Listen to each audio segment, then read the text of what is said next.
বেয়াদে মাফ করবেন। আমার বিশ্বাস, আমার ইয়াকিন, এই এলাকাটা আহলে হাদিস এলাকা। আর আহলে হাদিসেরা জানে এরা নামাজ পড়ুক বা না পড়ুক, এরা জানে যে নামাজে যদি কাতার সিধা না হয়, লাইন সিধা না হয়, পায়ে পা, গিটে গিট, ঘাড়ে ঘাড় যদি না মিলে, মধ্যখানে ছিদ্র থাকে, তাহলে ওই নামাজ পূর্ণ হবে না। আর যতক্ষণ নামাজ পূর্ণ না হবে, ওই নামাজ আল্লাহর দরবারে কবুল হবে না। আমাদের ইমাম যায় নামাজে দাঁড়িয়ে আছে কেবলার দিকে মুখ করে, আর এদিকে একামত হচ্ছে। আপনাদের এখানে না হোক, আমাদের ভাটিয়া কওমের কথা বলছি। একামত হচ্ছে, একামত যেমনই শেষ হলো, ইমাম আল্লাহু আকবার তাকবীরে তাহরিমা বলে হাত বেঁধে নিল। এটা ভুল। ইমামের একটা দায়িত্ব আছে, কর্তব্য আছে। যখন একামত হবে, ইমাম মুক্তাদির দিকে ঘুরে থাকবে। একামত শেষ হয়ে গেল, ইমামকে একবার ডানে একবার বামে তাকাতে হবে এবং নিজ ভাষায়, মাতৃভাষায় ওকে বলতে হবে, আপনারা লাইন সিধা করে নিন, লাইন সিধা করুন, পায়ে পা, গিটে গিট, ঘাড়ে ঘাড় সাটিয়ে নেন। কেননা ফাইন্না ফি তাসবিয়াতিস সুফুফ মিন ইতমামিস সালাত, লাইন সিধা করাটাই, ছিদ্র বন্ধ করাটাই হচ্ছে নামাজের পূর্ণতা। আর অসম্পূর্ণ নামাজ আল্লাহর দরবারে কবুল হবে না। আর শয়তান চায় যেই কৌশলে হোক মানুষের নামাজকে অসম্পূর্ণ রাখতেই হবে। এই জন্য শয়তান দুটো দল তৈরি করে রেখেছে। এক দলের কাজ হলো উজু নষ্ট করা, কারণ উজু যদি নষ্ট হয়ে যায় নামাজ হবে না। ও যদি না পারে, তো অন্য দলের কাজ হলো নামাজে বিঘ্নতা ঘটা, নামাজকে অসম্পূর্ণ করা।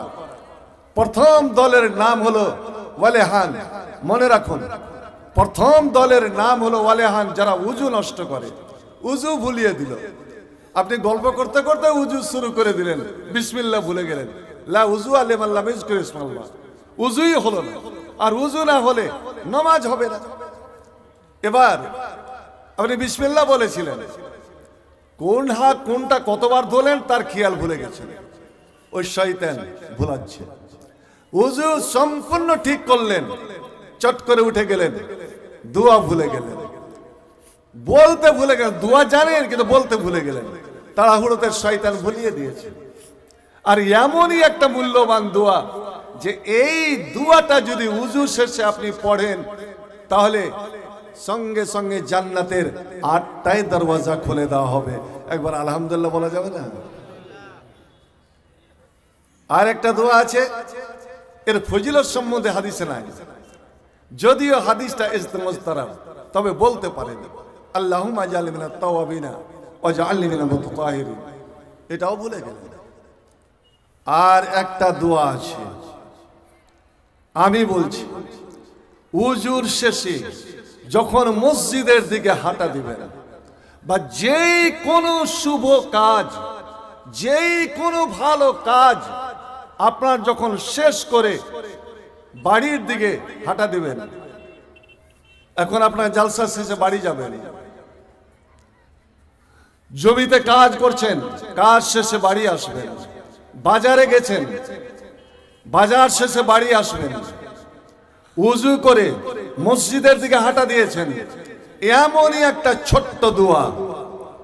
ওই দোয়াটা যদি আপনি একবার পড়লেন, তা আল্লাহ রাব্বুল আলামিন ওই নিযুক্ত ফেরেশতাকে বলেন, এর কি নেকি তোরাকে বলবো না, শুধু তোরা জান্নাতি রুমালে, রেশমি রুমালে এই কালেমাটা, এই দোয়াটা লিখে নিয়ে জান্নাতের অমুক পাত্রে ওটাকে বন্ধ করে দে, বন্ধ করে দে।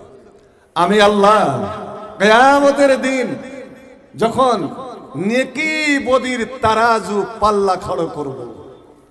সেই দিন আমার বান্দার ওই মহামূল্যবান দোয়া যেটা আমি পাত্রে গোপন করে রাখলাম সেটাকে আমি এই পাল্লাতে উঠাবো।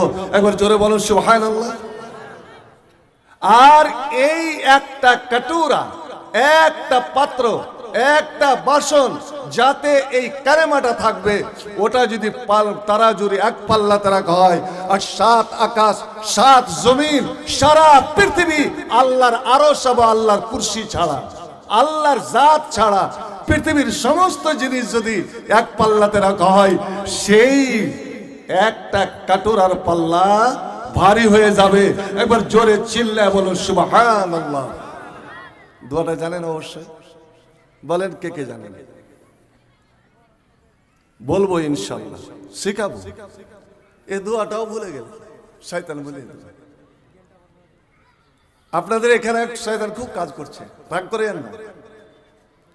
এবার এটাও পারলো না, তখনও ফিরে চলে যায়। ইবলিস সর্দারকে গিয়ে বলে আমি পারলাম না। এ আল্লাহর খাঁটি বান্দা, এ আল্লাহর প্রেমিক, আল্লাহর ধ্যানে মগ্ন, আমি হাজার চেষ্টা করেও ভুল করাতে পারলাম না। শয়তান তখন অন্য একজনকে বলে এসো তুমি। ওর নাম হলো খিনজাম। কি বললাম? খিনজাম, মনে রাখেন। তুই যা। এবারও মসজিদের গেটে পা দিতে যাচ্ছে, ওখানে ভুল করাবি। কি ভুল করালো? আমরা কয়জন স্মরণে রাখি?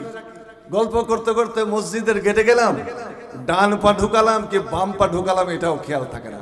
মসজিদের গেটে যখন ঢুকবেন কোন পা আগে ঢুকাবেন ভাই? জোরে বলেন কোন পা? মুসলমান যেই কোনো ভালো কাম শুরু করবে কোন কাম, কোন দিক থেকে? আপনাদের সাইডে খায়নি কেউ খায় কি? খায়নি খায়নি, এটা কোন হাতে খায়? ডান হাতে কেউ খায়নি কচলাচ্ছে, দেখেছেন? বাম হাতে কচলাম মানে এই জিনিসটা হারাম। আচ্ছা, যে কোনো জিনিস খাওয়ার আগে কি বলবেন? খাবার পূর্বে কি বলবেন? বিসমিল্লাহ। পানি পান করুন বিসমিল্লাহ, দুধ পান করুন বিসমিল্লাহ, যা খাবেন বিসমিল্লাহ, বাস এতটুকু বিসমিল্লাহ। কিন্তু কোনোদিন যারা বিড়ি খায়, বিড়ি পান করে, বিসমিল্লাহ বলে বিড়ি টানে কি? সিগারেট বিসমিল্লাহ বলে পান করে, খায়নি বিসমিল্লাহ বলে। এই গুটকানা কি কইছে ওটা বলে? ওটা বিসমিল্লাহ বলে কেউ মুখে বলে? বিসমিল্লাহ বলে না। এ মুসলমান, এখান থেকেই প্রমাণ এই জিনিস হারাম, শয়তানি জিনিস। আর শয়তানি জিনিসে বিসমিল্লাহ বলা যাবে না। কোথায় আমরা নিজের বিবেককে যদি জিজ্ঞেস করতাম, ইস্তাফতে কালবাকা কাবলান তুফতিয়াকা, হাদিস, যে তুমি নিজের আগে বিবেককে জিজ্ঞেস করো, তাহলে হারাম প্রমাণ। যদি বাম পা ঢুকিয়ে দিলেন তাহলে শয়তান কামিয়াব, একটা ভুল করালো।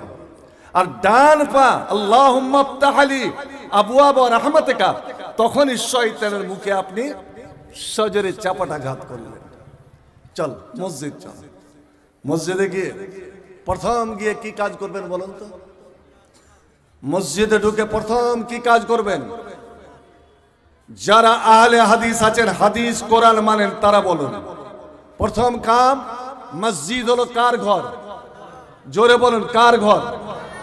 আল্লাহর ঘরে এসেছেন, রহমতের জায়গায় এসেছেন। আল্লাহকে রাজি করার, আল্লাহকে সন্তুষ্ট করার আগে বন্দোবস্ত করুন। সেটা হলো কি? 2 রাকাত সালাত। এটা আপনি কি একটু ক্লান্ত হয়ে গেছেন, দূর থেকে এসেছেন তো একটু বসে নি, আরাম করে নি, তারপরে উঠে। তো বসে আপনি তারপরে দাঁড়িয়ে পড়বেন না প্রথমেই গিয়ে আপনি পড়বেন? এমন কি যদি খুতবা চলে, খুতবা চলাকালীনও, আর জেনে রাখুন 3 টাইমে নামাজ পড়া নিষেধ।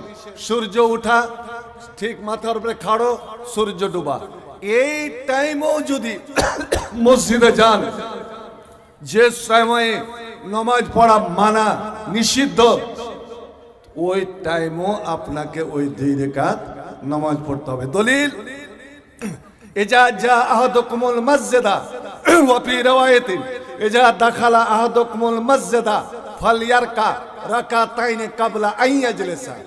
তোমাদের মধ্যে যে কেউ যখন মসজিদে আসবে তো ও যেন 2 রাকাত সালাত আদায় করে নেয় বসার আগে।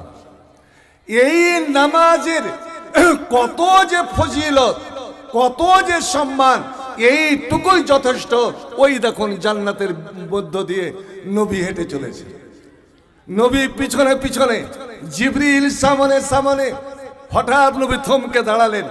জিবরিল বলেন আসুন। জিবরিল আগে বলো, জান্নাতে তো আমি আর তুমি সামনে আমি পিছনে, কে এটা চলে এলো আমার সামনে এবং তোমার পিছনে, আমার আগে আগে কে একজন যেন হেঁটে চলেছে, ওর পায়ের শব্দটা যেন আমার খুব পরিচিত পরিচিত মনে হচ্ছে, বলো আগে এটা কে? জিবরিল বললেন এটাই আপনার প্রথম মুয়াজ্জিন হযরতে বেলাল।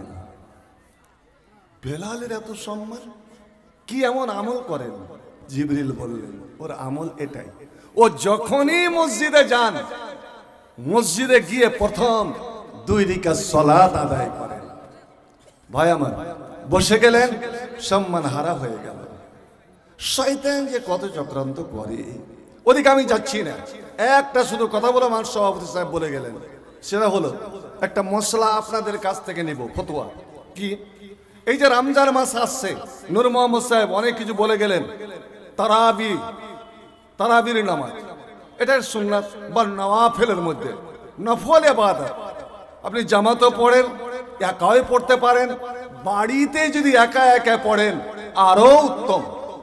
এবার বলুন, আমি যুবক ছেলেদের বলি, তুমি 2 রাকাত করে এই নফল নামাজ পড়ছো গভীর রাতে, 1 রাকাত পড়া হয়ে গিয়েছে, 2য় রাকাতে তোমার কেরাত চলছে বা রুকুতে আছো, এমন সময় তোমার বুড়ো বাবা বা তোমার বৃদ্ধা মা, অসুস্থ মা তোমার নাম ধরে ডাকে, ছেলে অমুক একটু এসো।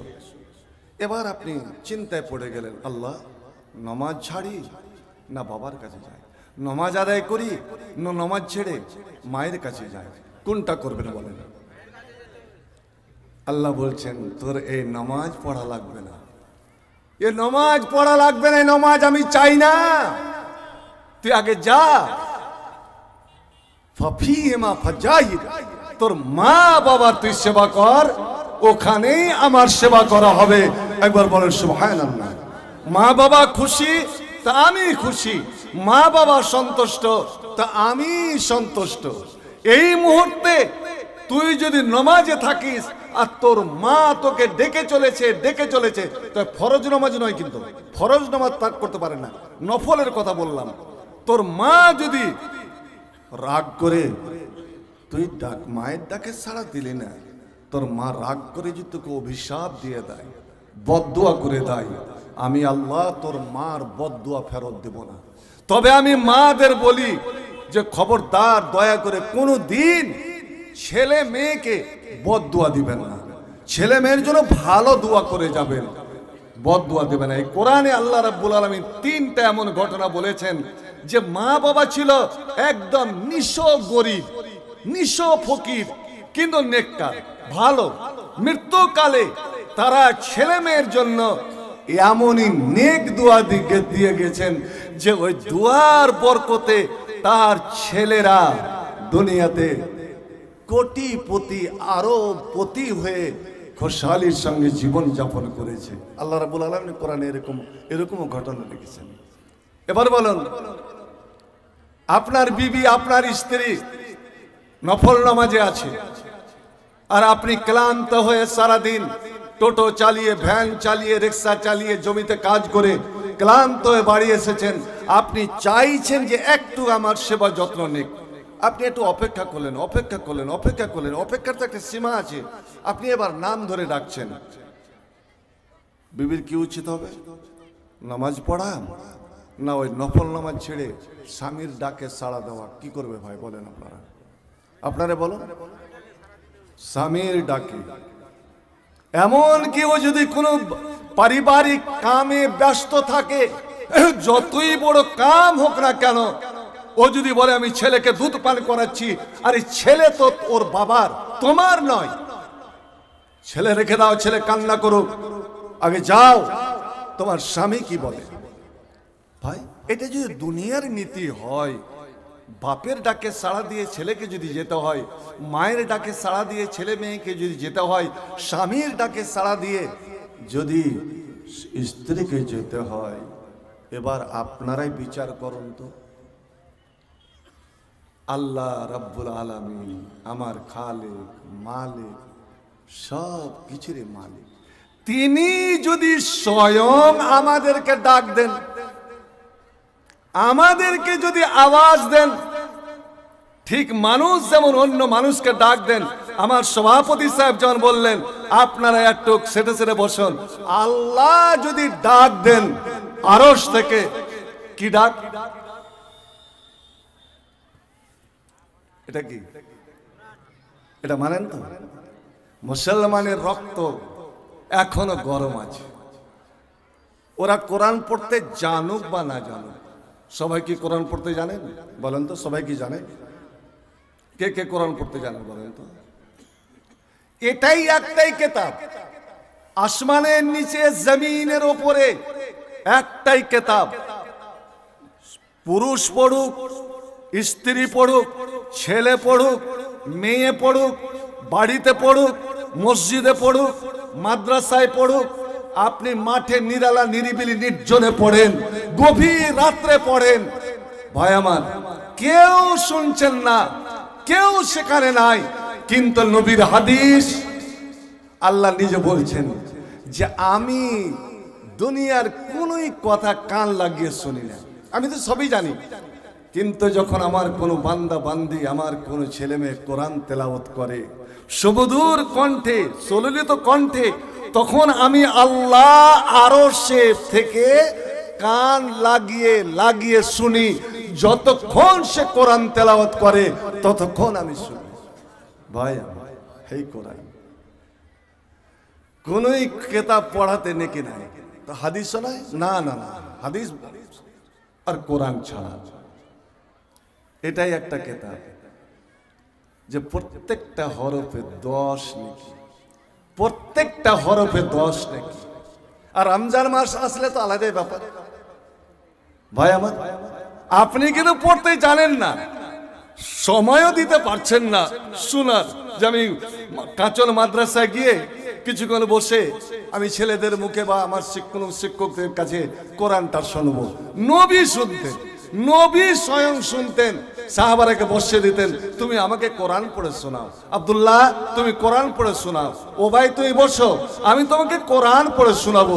সাহাবায়ে কেরামের অবাক হয়ে যেতেন, কাঁদো হয়ে যেতেন, ইয়া রাসূলুল্লাহ আকরাউ আলাইকা ওয়া আলাইকা উনজিলা, আমি একজন নগণ্য ছাত্র, আপনি হলেন বিশ্ব মানবের শিক্ষক, আপনি নবীদের শিক্ষক, সারা বিশ্বের শিক্ষক, এই কোরআন আপনার উপরে অবতীর্ণ, আর আমি আপনাকে করে পড়ে শোনাবো।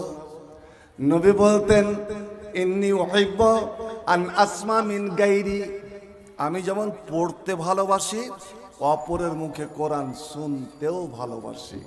কোনদিন মনে হয়েছে আপনাদের? দিয়ে আব্দুল্লাহ পড়তে লেগেছে এমন একটা আয়াত, পড়তে পড়তে যখন ওই আয়াতে গেছেন সূরা নিসার, নবী বলছেন, কিন্তু নবীর আওয়াজটা, শব্দটা যেন এটকে যাচ্ছে, হাসবুকা হাসবুকা, আব্দুল্লাহ থেমে যাও, থেমে যাও। আব্দুল্লাহ বলছেন, আমি যখন কোরআন বন্ধ করে নবীর দিকে তাকালাম, দেখলাম ওয়াইনাহু তাজরিফানে, আল্লাহু আকবার, নিষ্পাপ নবী, যেই নবীর জীবনে বিন্দু মাত্র গুনাহ খাতা নাই, ওই নবী অঝর নয়নে কান্না করছেন। মুসলমানে বলো দেখি, কোনদিন কি এই কোরআন শুনে আমার অন্তর নরম হয়েছে? কোনদিন কি আল্লাহর দরবারে, আল্লাহর ভয়ে আমার চোখ দিয়ে এক ফোঁটা পানি বের হয়েছে? নবী আমার বলেন, যার চোখ দিয়ে, যার দুই নয়ন দিয়ে একটা মাছির মাথার সামান, মাছির পরের সামান এক ফোঁটা জল, অশ্রু জল বেরিয়ে গেল, তার জন্য জাহান্নামের আগুন হারাম হয়ে গেল। আল্লাহ রাব্বুল আলামিন ওই লোকটাকে জাহান্নাম দিতে পারে না। মামবাকাত মিন খাশিয়াতিল্লাহ, যে আল্লাহর ভয়ে কোরআন শুনে, যে আল্লাহর ভয়ে একটু কান্না করলো। ভাইজান এবার বলো, আপনি কিছুই জানেন না। আমি বলবো কাঁচন মাদ্রাসায় এসে আমার কোন শিক্ষকের কাছে একটু শিখে নেবেন, শিখতে লজ্জা করিয়েন না। মোল্লা সাহেব বলুন তো, নবী যখন মেরাজে গেছিলেন, আল্লাহর কাছ থেকে যখন বিদায় আসছেন, তখন নাকি আল্লাহ ঠিক যেমন বন্ধু বন্ধুর বাড়ি যেতে গেলে কিছু নিয়ে আসে, তো আল্লাহ নাকি আমার নবীকে 3টা জিনিস উপহার দিয়েছিলেন, তোহফা দিয়েছিলেন, প্রাইজ দিয়েছিলেন এই উম্মতের জন্য, আমাদের জন্য। তার মধ্যে এমন 2টি আয়াত, এই কোরআনের এমন 2টি আয়াত মাত্র আপনাকে 1.5 থেকে 2 মিনিট লাগবে। 2 মিনিট আপনি এশারের নামাজ পড়ে বাড়ি গিয়ে বিছানায় বসে বা শুয়ে আউযু বিসমিল্লাহ বলে আয়াত 2টা পড়েলেন, আয়াত 2টা পড়ে ঘুমিয়ে যান।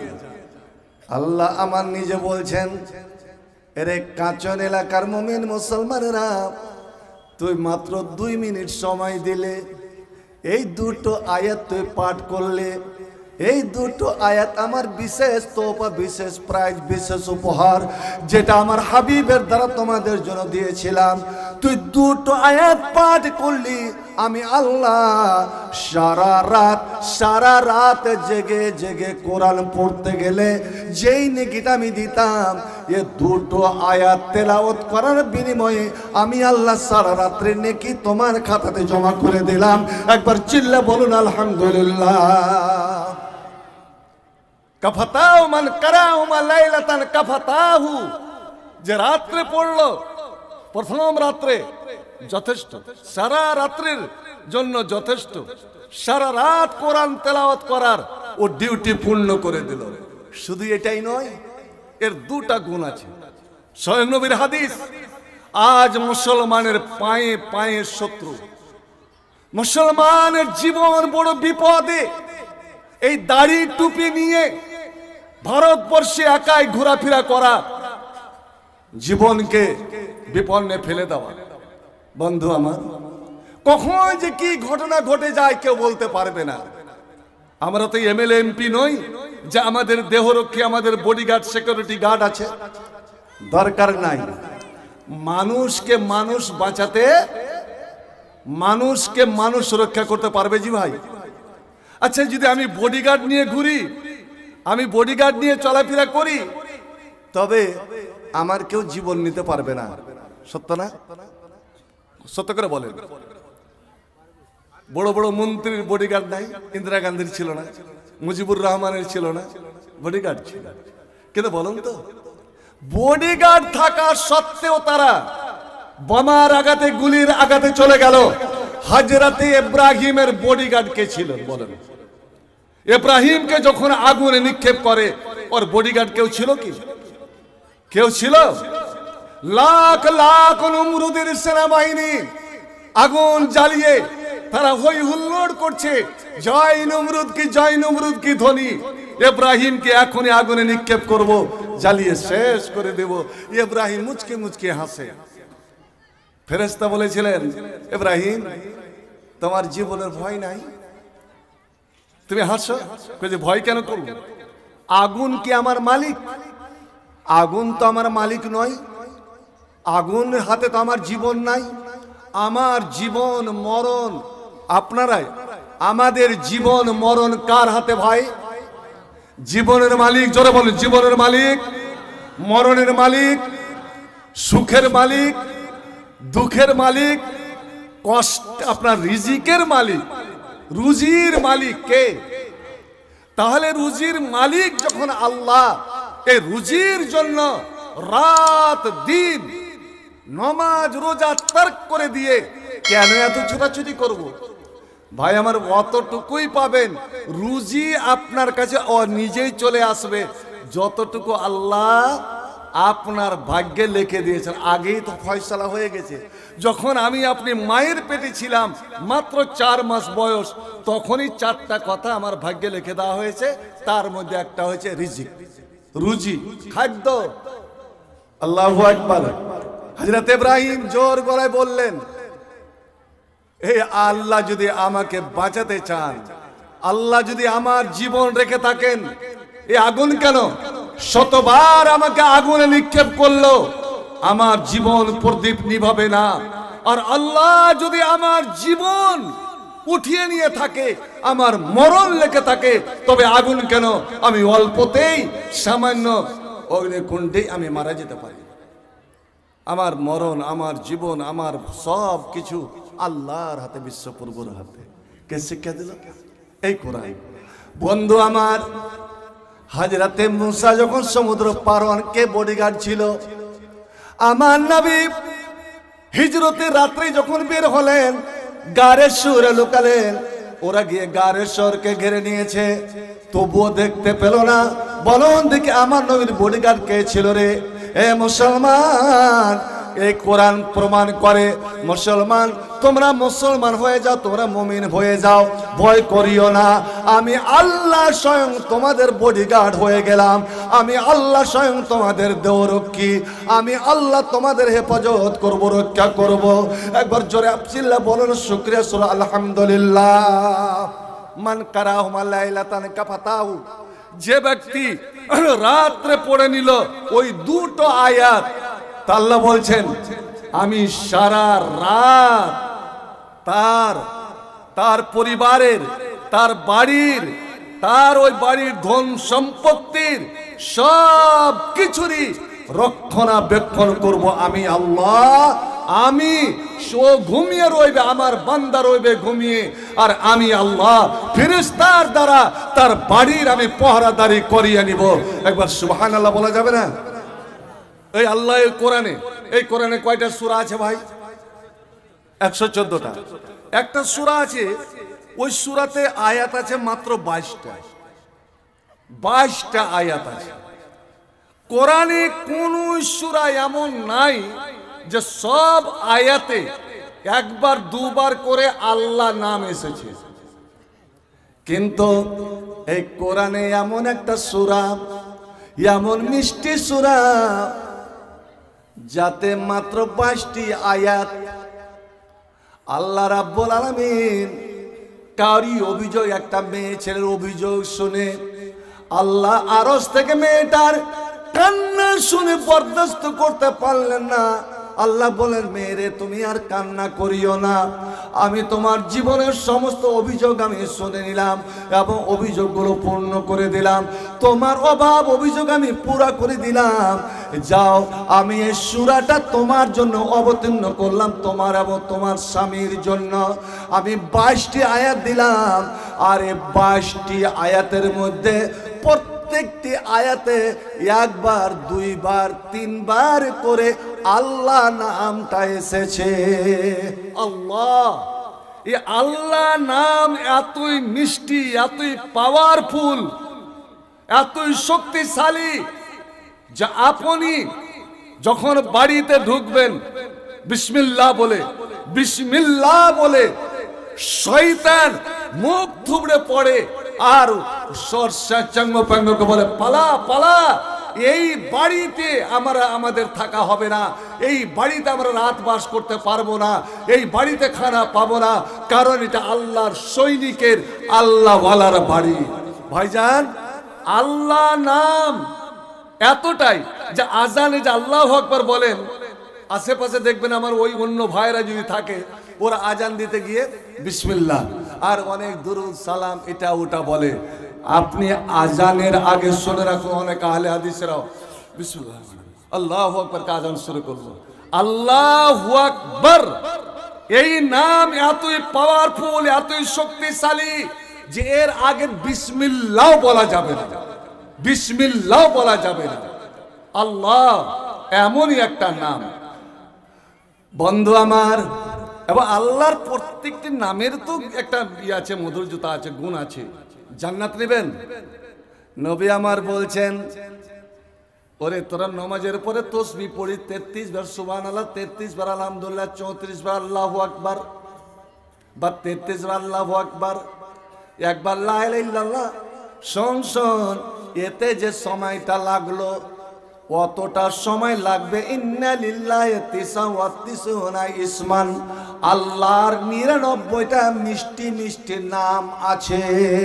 নবী বলছেন আল্লাহর 99টা নাম, মান আসাহাব ওয়া মান হাফিজাহাব, যারা ওই 99টা নাম মুখস্থ করে নিল, আর মুখস্থ করে নিয়ে দিনে 24 ঘন্টার মধ্যে কোন একবার ওই 99টা নাম এই জবান থেকে মুখ দিয়ে আবৃত্তি করলো, ইয়া আল্লাহ, ইয়া রহমান, ইয়া রাহিম, এই করে করে করে করে 99টা নাম একবার 24 ঘন্টাতে একবার, আমার আল্লাহ বলেন, এ আমার ফেরেশতারা শোন, যে বান্দার মুখ দিয়ে আমার নামগুলো বের হয়, বল দেখি আমার ওই বান্দাকে কেমন করে জাহান্নাম দিতে পারি রে? না না না, তার জন্য জাহান্নামের গেট বন্ধ হয়ে গেল। দাখাল মান আসা দাখাল জান্নাহ। নবী আমার বলেন যে এই নামগুলোকে, পবিত্র নামগুলোকে, 99টা নাম দিনে একবার আবৃত্তি করলো, সে যেন জান্নাতে চলে গেল। আল্লাহু আকবার বলো, আল্লাহু আকবার, আল্লাহু আকবার বলো, আল্লাহু আকবার। এসো না আল্লাহর নামের গান গাই, এসো না মন প্রাণ জোড়াই। আল্লাহু আকবার বলো, আল্লাহু আকবার, আল্লাহু আকবার বলো, আল্লাহু আকবার।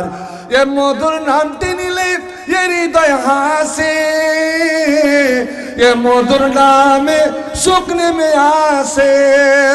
এই নামের তুলনা মিলে না, মিলে না, এই নামের তুলনা মিলে না, মিলে না, তুলনা নাই নাই নাই। এসো না আল্লাহর নামের গান গাই, এসো না মন প্রাণ জোড়াই। আল্লাহু আকবার বলো, আল্লাহু আকবার, আল্লাহু আকবার বলো, আল্লাহু আকবার। যে নামেতে ইব্রাহিমের আগুন হলো পানি, যে নামেতে ইব্রাহিমের আগুন হলো পানি, ডাকার মতো ডাকলে আজ সাড়া দিবেন তিনি রে মন, সাড়া দিবেন তিনি। আপনাদের জিজ্ঞাসা, আচ্ছা বলুন তো ভাই, এগুলো জানা কথা, তবুও জিজ্ঞেস করে নিচ্ছি, ভুল হলে মাফ করবেন। হাজরাতে ইব্রাহিমকে যখন আগুনে নিক্ষেপ করে, আগুনে একদম ধা ধা করে চলে আসছে, ছুঁই ছুঁই, একদম আগুন ছুঁই ছুঁই, দুনিয়ার সবারই বিশ্বাস, আর কি আনন্দ উল্লাস। এবার শেষ। শয়তান সেই দিন যে কত উলঙ্গ নাচ নেচেছিল, যে ইসলাম এখান থেকে শেষ। ওই মুহূর্তে ইব্রাহিম কি শব্দের স্লোগান দিয়েছিলেন, কি শব্দটা উচ্চারণ করেছিলেন বলুন তো? কি শব্দ বলেছিলেন? একজন বলেন। আমরা ইব্রাহিমের সন্তান, আমরা ইব্রাহিমের জাত সন্তান। বেটারকে বাবার কথা অবশ্যই স্মরণে থাকা উচিত। আমার জাতীয় পিতা ইব্রাহিম আগুনে পড়ার সময় কি এমন দোয়াটা করেছিলেন চিল্লাইয়া, যে আল্লাহর আরশ হিলে গিয়েছিল। এদিকে খলিল বন্ধু ইব্রাহিমের মুখ দিয়ে ওই ছোট্ট দোয়াটি বের হলো, 3 শব্দের দোয়া, আর সঙ্গে সঙ্গে আল্লাহ আগুনকে ঠান্ডা করে দিচ্ছেন। সুবহানাল্লাহ। আরে ওই দোয়ার একটা ফজিলত আছে, বলুন একজন বলুন, জালসা খুব শুনি আমরা। একটা রুহের আত্মার খোরাক নিয়ে যান। ওই দোয়াটা ইব্রাহিমের, আল্লাহর খলিল, আল্লাহর বন্ধু, আল্লাহর প্রেমিকের দোয়াটা আল্লাহকে এতই সুন্দর লাগলো, এতই সুন্দর লাগলো, ওই দোয়া আল্লাহ কোরআনে রেখে দিলেন, কোরআনে রেখে দিলেন আখিরি নবীর উম্মতের জন্য, আমার আপনার জন্য। কারণ আল্লাহ তো জানেন যে ইব্রাহিমের জন্য যেমন নমরুদ আজ আগুন জ্বেলেছে, আখিরি নবী মুহাম্মদ রাসূলুল্লাহ সাল্লাল্লাহু আলাইহি সাল্লামের উম্মতের জন্য মায়ানমারে আগুন, বার্মাতে আগুন জ্বলবে, ফিলিস্তিনে আগুন জ্বলবে, ইরাকে আগুন জ্বলবে, ইরানে জ্বলবে, পাকিস্তানে জ্বলবে, আর ভারতের কোনায় কোনায় তো জ্বলছেই জ্বলবে। চলো চলো মুসলমান চলো, জিহাদের ময়দানে চলো, শহীদের ঈদগাহে চলো, অন্যায় জুলুম বাতিলের ভিত্তি বজ্রের হুঙ্কার দোলো। চলো চলো মুসলমান চলো, জিহাদের ময়দানে চলো, শহীদের ঈদগাহে চলো। আচ্ছা, ওই শওকত নাই, শওকত ছেলেটা নাই আছে, ওকে ডেকে বলেন একটা গ্লাস দিয়ে পাঠান তো, আমার ফ্লাসে গরম জল আছে, একটু গরম জলে লবণ মিশিয়ে জন্য আসে। অশান্ত এই পৃথিবীতে মানবতা আজ বন্দী, অবিচার অনাচার বাতিলের সঙ্গে হয়েছে যে তাগুতের সন্ধি। তাওহীদ হীরা রাহি জাগরে, কুফরির বুনিয়াদ ভাঙ্গরে। তাওহীদ হীরা রাহি জাগরে, কুফরির বুনিয়াদ ভাঙ্গরে। কোরআনের শামশির, কোরআনের শামশির হাতে তুলে নবীর জিহাদের ময়দানে চলো। চলো চলো মুসলমান চলো, জিহাদের ময়দানে চলো, শহীদের ঈদগাহে চলো, অন্যায় জুলুম বাতিলের ভিত্তি বজ্রের হুঙ্কার দোলো। চলো চলো মুসলমান চলো, শহীদের ঈদগাহে চলো, শহীদের ঈদগাহে চলো। ধরাতাল ধরে আজ অশান্তি শুধু হায়, অস্থির ঝনঝন ঝংকার। হাইনার মতো আজ বড় বড় শক্তি কেড়ে লাই মুসলমানের অধিকার। বাবরি গেল, এখন আপনার আদিনা। ধরাতাল ধরে আজ অশান্তি শুধু হয়, অস্থির ঝনঝন ঝংকার। হাইনার মতো আজ বড় বড় শক্তি কেড়ে লাই মুসলমানের অধিকার। দূর দূরান্তে ওই শোনো শোনো মুসলমানের কান্না, ফিলিস্তিনের মাটিতে ওই শোনো শোনো শিশুদের কান্না।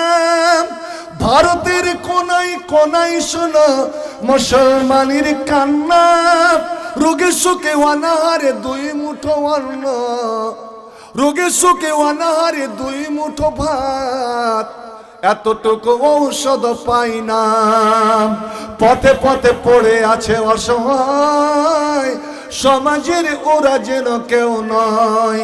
ওই সব মানুষের, ওই সব মানুষের মুক্তির জন্য জিহাদের ময়দানে চলো। চলো চলো চলো মুসলমান চলো, জিহাদের ময়দানে চলো, শহীদের ঈদগাহে চলো, অন্যায় জুলুম বাতিলের ভিত্তি বজ্রের হুঙ্কার দোলো। চলো চলো মুসলমান চলো, জিহাদের ময়দানে চলো, শহীদের ঈদগাহে চলো। জোরে তো নারে তাকবীর, আরো জোরে নারে তাকবীর।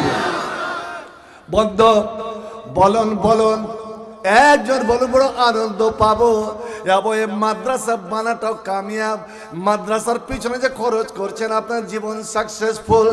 একজন বলুন কোরআনের ওই দোয়াটা, যেই দোয়াটা আল্লাহ রেখে দেবে আবার বলতে চান, এরে আমার বান্দা বান্দিরা, এরে ভোদা কাঁচনের মানুষেরা, তোরা যদি একাই কোথাও বিদেশে তোরা গেলি, ভারতের কোনো একটা রাজ্যে গেলি, শত্রু যদি তোকে ঘিরে ফেলে, তোরা 10-20 জন 100 জন রয়েছে, সকলের হাতে অস্ত্র, সকলের হাতে বল্লভ, সকলের হাতে ফর্সা, ওরে গদা নিয়ে তোকে বলে জয় শ্রীরাম বল, নচেত জীবন দেওয়ার জন্য তুই তৈরি হয়ে যা।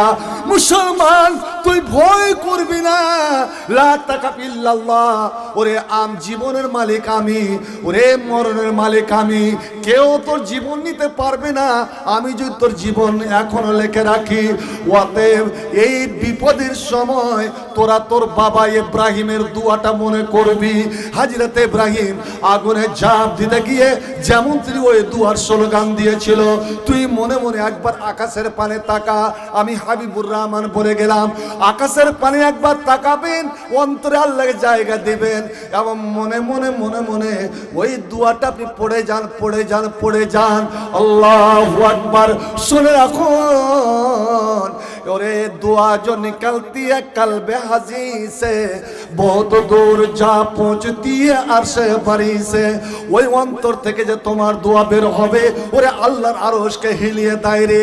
ওরে এই দোয়াটা তোর 11 বার পড়া হবে না, 11 বার পড়া হবে না। আল্লাহ রাব্বুল আলামিন কোথা থেকে যে তোমার মদদ, তোমার সাহায্য পাঠিয়ে দেবে তুমি আদৌ তুই বুঝতে পারবে না। ওই শত্রু দল ওখান থেকে পলায়ন করবে। একবার বলা যাবে নাকি সুবহানাল্লাহ? দোয়াটা কিন্তু আপনাদের কাছে আমি আজ শিখবো, আমি শিখাবো ভাই আমার। না না না, আরো একটা কথা শুনুন। আমরা যখন তোর বাজারে যাই, আপনি ওই কি মোড় গেলেন, হেমতাবাদ গেলেন, আপনি আর একটা যে হেমতাবাদ থেকে আগে একটা যে মাদ্রাসা আছে যে বাজার, সমসপুর কাল, সমসপুর অনেক, ও সময় তো আমি বাইক নিয়ে করতাম। আপনি বাজারে গেলেন, রায়গঞ্জ গেলেন, বলুন তো দেখি মুসলমান, ওই বাজারে ঢোকার সময় আপনি কি দোয়াটা পড়লেন? বাজারে ঢোকার সময় কি দোয়াটা পড়লেন? নবী আমার একটা সুন্দর এমন মিষ্টি দোয়া বলে দিলেন। ওই বাজারে ঢোকার সময় কোন মুসলমান যদি এই দোয়াটা পড়ে, তো আল্লাহ রাব্বুল আলামিন ফেরেশতাকে বলেন, এ আমার ফেরেশতারা, এ আমার বান্দার জন্য এই মুহূর্তে তার আমল নামাতে, তার খাতাতে 100 নয়, 200 নয়, 1000 নয়, 2000 নয়, ওরে 1 লাখ নেকি তার লিখে দে। আল্লাহু আকবার। 1 লাখ নেকি আমরা পড়ি কি করে? আর ফেরার সময় যখন কাজ ফিরবেন তখন তো দোয়াটা বলেই দিয়েছে, ওই দোয়াটা পড়ে দেবেন, আপনি দেখবেন কিয়ামতের দিন তার ফল। ভাই আমার, আপনি যদি সুন্নাতের বরখেলাফ, সুন্নাতের উল্টো 1000 গাড়ি কাজ করেন, 1000 গাড়ি ইবাদত করেন, কিচ্ছুই কবুল হবে না। কিন্তু যদি সুন্নাত মতে, নবীর নীতি মতে একটা ছোট্ট কাজ করেন, ওখানেই জান্নাত, ওতেই জান্নাত। আল্লাহু আকবার। ভাই আমার, ওরে লক্ষ লক্ষ টাকা দান করে জাহান্নামে যাবে, কোরআন হিফজ করে, কোরআন মুখস্থ করে, কোরআনের আলেম হয়ে জাহান্নামে যাবে। ওরে আল্লাহর পথে জিহাদ করে জাহান্নামে যাবে। আল্লাহ আমাকে আলেমকে ডাকবেন, এ আলেম বলো, তুমি যে ইলম শিখেছিলে দুনিয়ার তুমি নিয়ামতগুলো তোমার মনে পড়ছে তো? বলছে হ্যাঁ আল্লাহ সব মনে পড়ছে। আচ্ছা ইলম শিখে তুমি কি করেছিলে? বলছে আল্লাহ 16-17 বছর ধরে আমি তোমার কোরআন শিখেছিলাম, হাদিস শিখেছিলাম, আলেম হয়েছিলাম, কতজনকে যে আমি আলেম বানিয়েছিলাম। আল্লাহ কাঁচন মাদ্রাসা গিয়েছিলাম, তো ওখানেও আমার ছাত্র কাজ করেছিল, তুমি তো জানো। আল্লাহ বলবেন, এ মিথ্যুক, তুই মিথ্যা বলছিস, তুই আমার দ্বীনের জন্য, ইসলামের জন্য শিক্ষা শিখিসনি, তোর অন্তরে ছিল অন্য কিছু, নিয়ত তোর খারাপ, সংকল্প তোর খারাপ। তুই আসলে আলেম হয়েছিলি এই জন্য লোকে যেন বলে কত বড় আলেম, কত বড় বক্তা, লোকে যেন বলে কত বড় কারি, কত বড় হাফেজ। এই নাম অর্জন করার জন্য করিসনি। চুপ চুপ মেরে গেছে, কেন আসল জায়গায় হাত পড়ে গেছে তো। এবার আল্লাহ বলবেন, ফাকাত কিলা, তুই যেটা চেয়েছিলি মানুষ সেটাই বলেছিল, তোকে মুলবি বলে ডেকেছিল, আলেম বলে ডেকেছিল, মাওলানা বলে ডেকেছিল, কারি বলে ডেকেছিল, তোকে হাফেজ বলে ডেকেছিল। সুম্মা আমারা বিহি, ফের আল্লাহ হুকুম দেবেন নিয়ে যা একে, মুখের ভরে পা উপরে করে মুখের ভরে ছটছট করে টেনে নিয়ে গিয়ে ফাসসাহিবা ফিন্নার, জাহান্নামে নিক্ষেপ করে দেওয়া হবে। ভাই আমার, আপনি 100টা টাকায় দান করলেন, কিন্তু একমাত্র আমার দ্বীনকে বাঁচাবো, ইসলামকে বাঁচাবো, কোরআন হাদিসকে বাঁচাবো। কারণ আজ সারা পৃথিবী জুড়ে দুশ্মনেরা উঠে পড়ে লেগেছে। ঠিক যেমন হাজিরাতে আবু বকরের যুগে ইসলামকে মিটাবার জন্য উঠে পড়ে লেগেছিল। একটাই যুদ্ধে 700 কোরআনের হাফেজকে তারা শহীদ করেছিল, 700 কোরআনের হাফেজকে শহীদ করেছিল। বন্ধু আমার, আজ এই ইয়াতিম মাদ্রাসাগুলো কি ক্ষতি করেছে? এই মাদ্রাসাগুলোর টার্গেট কেন? একটাই কারণ, এই মাদ্রাসায় এই কোরআনের শিক্ষা হয়। আর এই কোরআনকে কেউ মেনে নিতে পারেনি, তখনও পারেনি, এখনো পারছে না। মুসলমানকে দুর্বল করতে হলে, মুসলমানকে কমজোর করতে হলে এই কোরআনের শিক্ষা থেকে ওরাকে দূরে সরতে হবে। এবার বলুন, আবু জেহেল চেয়েছিল ইসলামকে মিটাতে, আর আবু বকর সিদ্দিক কোমর বেঁধে নিয়েছিল ইসলামকে বাঁচাবার জন্য। আবু জেহেল নবীর বাড়ি ঘেরাও করে নিয়েছিল এবং আদেশ করেছিল যেমনই মোহাম্মদ বের হবে মারো তার মাথা লক্ষ্য করে তলোয়ার। আজকের রাত ওর জীবনের শেষ রাত হয়, আর আবু বকর প্রস্তুত হয়ে আছে টাকা পয়সা নিয়ে, যে আমার নবী বেরিয়ে আসলে এই রাত্রির অন্ধকারে নবীকে নিয়ে আমি কোথাও আশ্রয় চলে যাব। এবার বলুন, আপনারা কোন দলে যাবেন? কোন দলে যাবেন? আবু বকরের দলে, উমারের দলে, হযরত আলীর দলে, না যারা ইসলামকে মিটাতে চেয়েছিল তাদের দলে? কোন দলে যাবেন কয়েন তো? সবাই বলবেন সাহাবীদের দলে, যে সাহাবীর উপর আল্লাহ সন্তুষ্ট। ভাই আমার, বন্ধু আমার, আমি বলছিলাম ওরে ওই দানকারীকে আমি কোটি টাকা, লক্ষ টাকা দান করলাম, আমি 10,000 টাকা দান করলাম, কোরআনের জন্য নয়, হাদিসের জন্য নয়, ইসলামকে বাঁচাবো উদ্দেশ্য নয়, এই সবাতের নাম লওয়ার জন্য, যেন লোকে চর্চা করে, লোকে বলে যে ওই লোকটা কত বড় দানি, কত বড় দানি, কত বড় সখী, কত তার অন্তর বড়। আল্লাহ সবাই যেন তার দিকে দেখে। আল্লাহ রাব্বুল আলামিন বলবেন, বান্দারে, এ কাঁচন বোদা এলাকার মুমিন মুসলমানেরা, আমি তোকে জমি জায়গা দিয়েছিলাম, তোকে বিভিন্ন রকমের ফসলাদি দিয়েছিলাম, তোকে বহু টাকার মালিক করেছিলাম, তোর বাড়ি ছিল, গাড়ি ছিল, সবই ছিল। ওই দুনিয়ার ওই নিয়ামতগুলো যে আমি তোকে দিয়েছিলাম, ওই নিয়ামতগুলো তুই স্মরণ করতে পারছিস কিনা, মনে আছে কিনা? আল্লাহ, আমার সবই মনে আছে, আমি দুনিয়াতে বড় সুখী ছিলাম। আল্লাহ বলবেন, মুসলমানেরা বলো দেখি, সেই জালসাতে যখন ওই গরিব মাদ্রাসাটার জন্য চাওয়া হয়েছিল, তুমি কি করেছিলে বলো? ফিমা আমেলতা, তুমি কি আমল করেছিলে? কোথায় তুমি তোমার টাকা পয়সা খরচ করেছিলে? তো তখন তুমি বলবে, আল্লাহ তুমি তো জানো, যেখানে যেখানে খরচ করতে গেলে তুমি খুশি হবে। তোমার মসজিদের জন্য দান করেছিলাম, তোমার মাদ্রাসার জন্য দান করেছিলাম, আল্লাহ ইয়াতিম দুঃখীদের আমি দান করেছিলাম, ফকির মিসকিনদের আমি দান করেছিলাম, আমি তোমার কোনোই পথ বাদ রাখিনি, সমস্ত পথে আমি দান করেছিলাম একমাত্র তোমার জন্য। ভাই আমার, একটা কথা মনে দুঃখ নেবেন না, একটা লোক, বয়স্ক লোক,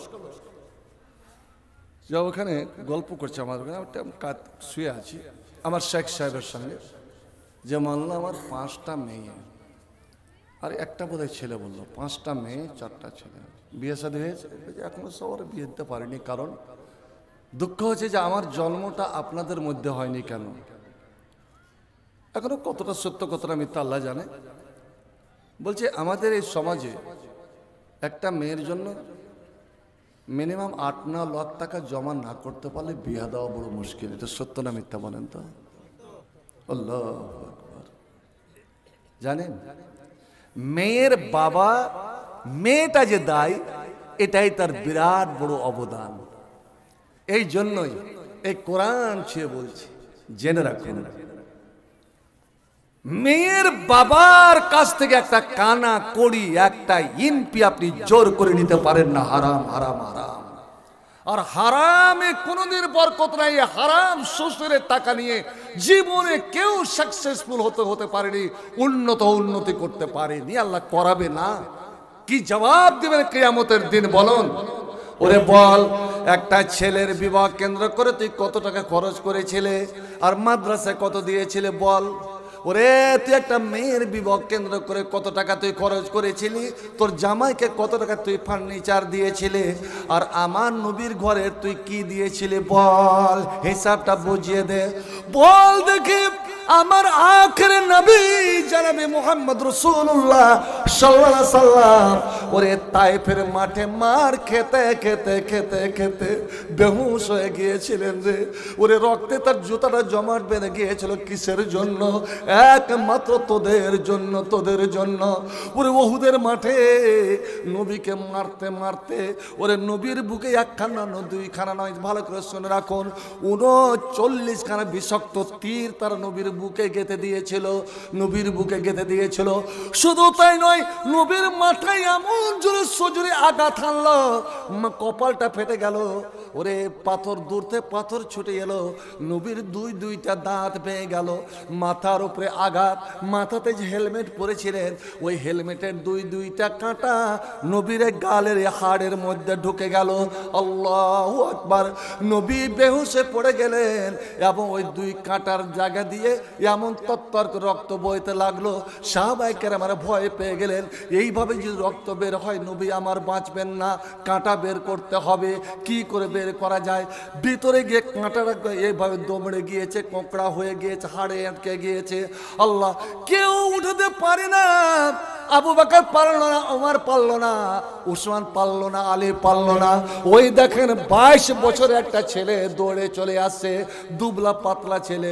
ওগো আবু বকর, জীবনে তো আপনি নবীর জন্য সব কিছু করেছেন, আজ আমাকে এইটুকু সেবা করতে দেন, দেখি তো আমি এই কাঁটাটা বের করতে পারছি কি পারি না। এই মাদ্রাসার এই অভাবটা আছে, অভাবটা দূর করতে পারছি কি পারি না। মাদ্রাসার এই জিনিসটা খাংতি আছে, আমি দূর করতে পারছি কি পারি না। আছেন কয়জন বলুন? ওগো আমাকে দেন তো দেখি। হ্যাঁ বন্ধু, তুমি নাও তো। এই কাঁটা বের করা যায় কি যায় না? ভাই আমার, এইভাবে ডান দিকের কাঁটাটা দাঁতে চেপে ধরলেন, আর দাঁতে চেপে ধরে যখন টান দিলেন, আল্লাহ নবীকে ব্যথা হয়েছে, নবী লড়ে উঠলেন। আর যেমন লড়ে উঠেছে ওই সাহাবী মুখ খুলে দিয়েছে, আল্লাহ কি করলাম? ওপরে মাথা করে চিল্লে উঠেছেন, আল্লাহ তোমার নবীর গাল থেকে কাঁটা উঠাতে গিয়ে আমি কি তোমার নবীকে কষ্ট দিয়ে দিলাম? ওগো আল্লাহ, তোমার নবীকে কষ্ট দেওয়া মানে তোমাকে কষ্ট দেওয়া। আল্লাহ তুমি মাফ করে দাও। হে রাব্বুল আলামিন, এই কাঁটা বের না করা গেলে রক্ত বন্ধ হবে না।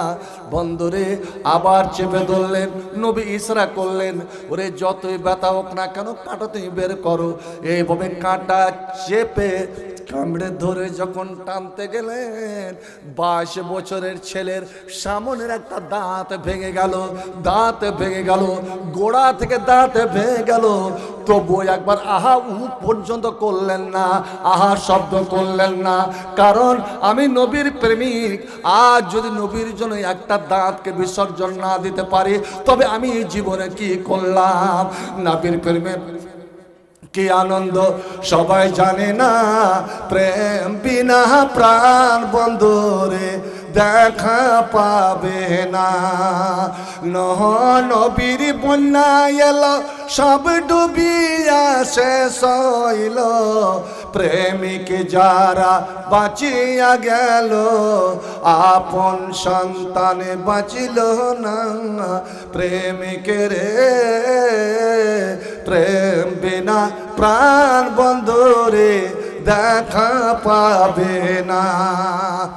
একদিকের কাঁটা বের হলো, দ্বিতীয় কাঁটা উঠাতে গিয়ে আবার আর একটা দাঁত শুরু থেকে নিয়ে ভেঙে শেষ হয়ে গেল।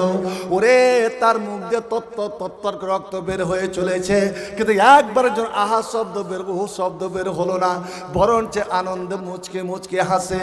যাকে আজ আমি আমার নবীর জন্য দুটা দাঁত আমি কুরবানি করতে পারলাম। আল্লাহ যদি জিজ্ঞেস করেন, এরে আমার সাহাবী রে, এরে আমার বান্দা, এরে আমার নবীর প্রেমিক, বলতো তুই আমার নবীর জন্য জীবনে কি করেছিস? আমি এইটুকুই বলবো, আল্লাহ তোমার নবীর জন্য কিছুই করতে পারিনি। উহুদের মাঠে যখন দুশমনরা তোমার নবীকে শেষ করতে এসেছিল, কাঁটা ঢুকিয়ে দিয়েছিল, আল্লাহ তোমার নবীর কাঁটা উঠাতে গিয়ে আমি দুইটা দাঁতকে উৎসর্গ করে দিয়েছিলাম। আল্লাহ তুমি আমার এই দানটা তুই কবুল করে নাও, আর এই দুটো দাঁতের বিনিময়ে তুই আমাকে জান্নাত দান কর। সুবহানাল্লাহ। কে ছিলেন ভাই সে বলুন তো?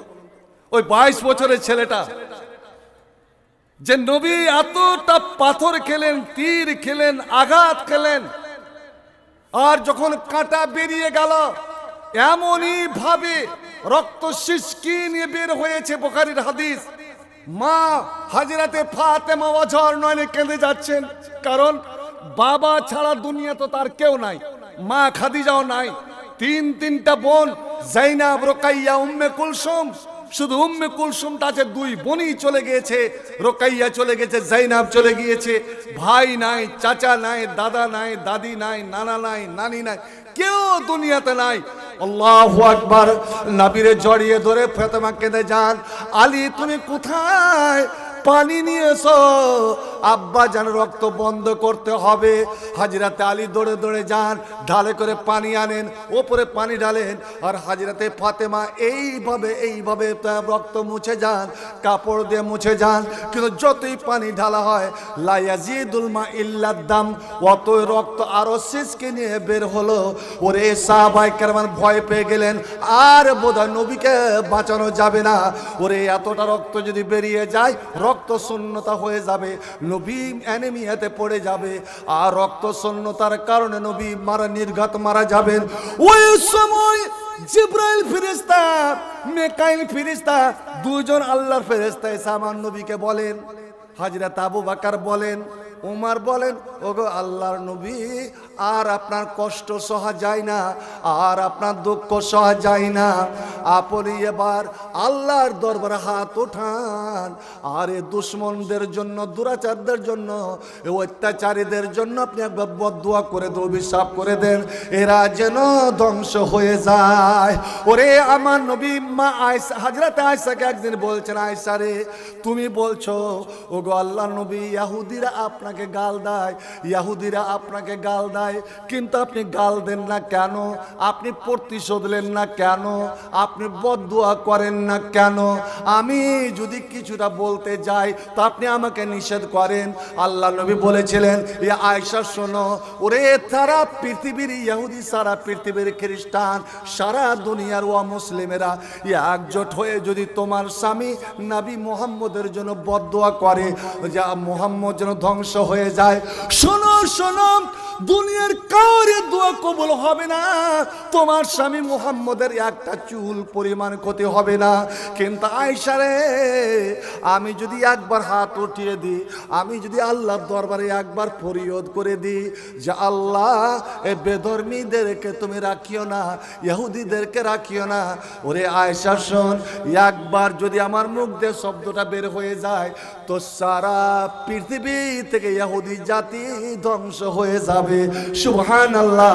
কিন্তু আমি নবী, রহমতের নবী, আমি রাহমাতুল আলামিন, আমি কাউকে অভিশাপ দিতে আসি নাই, বরঞ্চ যে আমাদের পাথর ছুড়বে, যে আমাকে হাত দিয়ে মারবে, আমি তাকে বুকে টেনে প্রেমের আলিঙ্গন দেব। একবার বলো সুবহানাল্লাহ।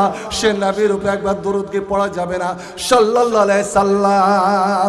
কোন বাগানের ফুল, কোন বাগানের ফুল গো তুমি, ইসলাম ধর্মের মূল, সকল নবী হইতে শ্রেষ্ঠ, আখেরি রাসূল তুমি কোন বাগানের ফুল, কুরাইশ বংশে জন্ম তোমার আব্দুল্লাহর ওই ঘরে উঠিল পূর্ণিমার চাঁদ অতি অন্ধকারে আলোকিত হইল মাতা আমেনার ওই কোল সকল নবী হইতে শ্রেষ্ঠ আখেরি রাসূল তুমি কোন বাগানের ফুল মা আমেনা ধন্য হইল কোলে তনুর পায়া মারহাবা জানাই ফিরিস্তা কাতার বাঁধিয়া মধুর সুরে গান গাইল বনের বুলবুল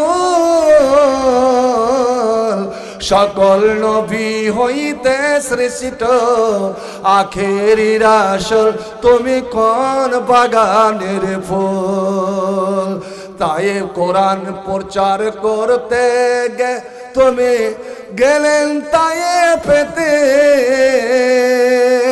দুশ্মনেরা পাথর মারলা নবীজির গায়েতে রক্ত রঙ্গা হলেন নবী মুহাম্মদ রাসূল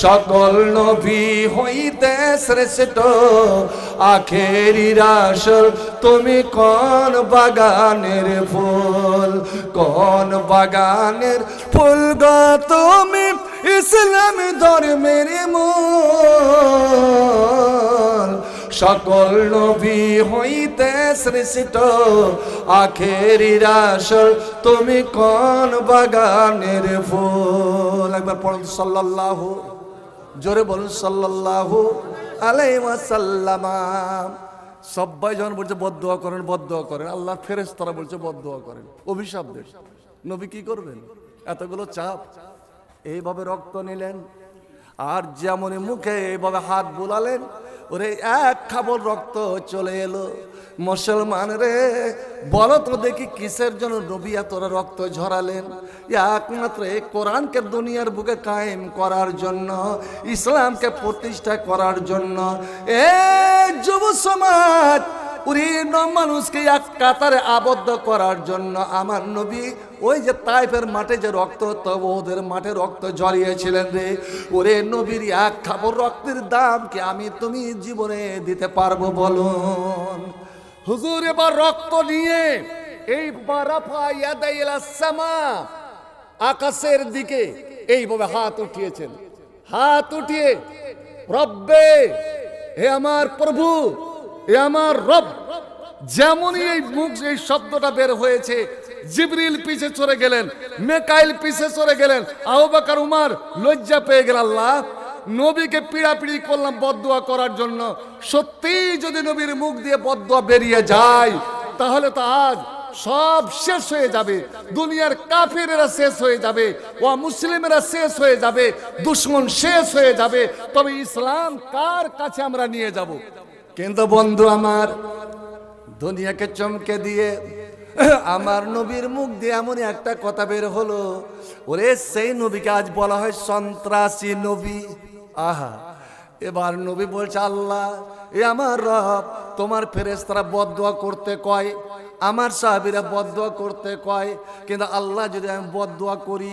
তবে আমার রাহমাতুল লিল আলামিন নামের কলঙ্ক হয়ে যাবে আল্লাহ অতএব তুমি যদি বিশ্ব জাহানের মালিক তুমি রব্বুল আলামিন তুমি রাহমাতুল লিল আলামিন আল্লাহ এরা মেরেছে এরা আমার দাঁত ভেঙেছে এরা আমার মাথা ফাটিয়েছে এরা আমার বুকে তীর মেরেছে আমাকে রক্তে রক্তাক্ত করেছে ফাইন্নাহুম লা ইয়ালামুন এরা জানে না এরা আমাকে চিনে না না জেনে না চিনে মেরেছে আল্লাহ তুমি এদেরকে ক্ষমা করে দাও এদেরকে আল্লাহ তুমি মাফ করে দাও আল্লাহ যে হাতে আমার দিকে পাথর মেরেছে আল্লাহ সেই হাতে তুমি ইসলামের পতাকা তুমি তাদের ধরিয়ে দাও একবার কি সুবহানাল্লাহ বলা যাবে না সেই নবীর উম্মত আমরা বলুন দেখি এতটা যে রক্ত ঝরালেন কিসের জন্য নবী জীবনে বদদুয়া করে একমাত্র আমাদের জন্য নবী বুখারী শরীফের একটা হাদিস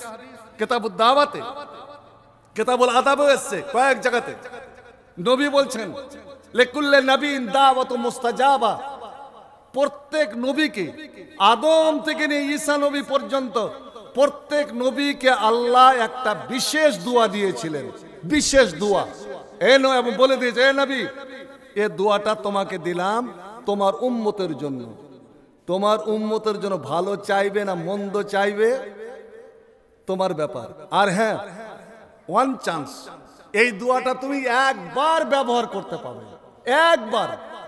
দুনিয়াতে যদি ব্যবহার করে দাও তাহলে আখেরাতে পাবে না, আর আখেরাতে যদি দোয়াটা ব্যবহার করতে চাও তাহলে দুনিয়াতে ব্যবহার করতে পাবে না। এবার নবী কি বলেন শুনুন, ফাস্তা আজালা।